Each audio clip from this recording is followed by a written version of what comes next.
Kartą gyveno karvutė. Kas rytą jie ateidavo į savo pievą ir pusryčiaudavo. Per pietus karvutė pietaudavo, o vakare vakarieniaudavo. Niam, niam, niam, kokia gardi žolytė. Niam, niam, niam. Vieną dieną, kai karvutė pusryčiavo, į pievą atėjo kita karvutė. Ji mandagiai pasisveikino. Labas rytas, ar galėčiau aš pasisvečiuoti tavo pievoje? Negalima, čia mano pieva, mano ir dar kartą mano. Ai, atsiprašau.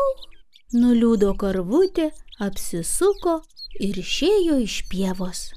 O pirmoji karvutė vis kartojo. Čia mano pieva. Netrukus iš dangaus, iš debesėlių į žemę pasipylė lietus. Karvutė ant nosies nukrito lietaus lašiukas.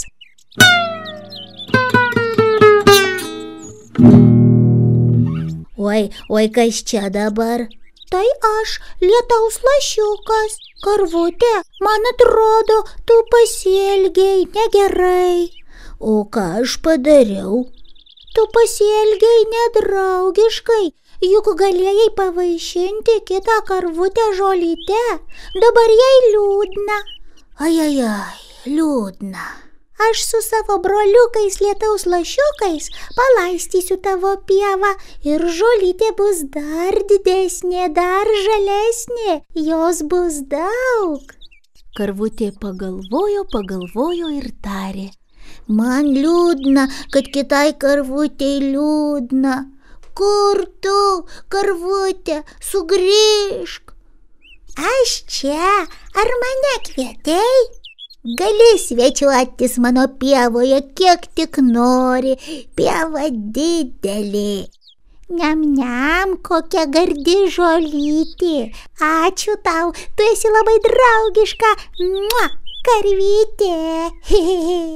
Valio! Džiaugėsi lietaus lašiukas ir drauge su savo broliukais ėmė laistyti žalią pievą. Darykite kitiems gerą, kad kiti neliūdėtų, bet džiaugtųsi. Mu.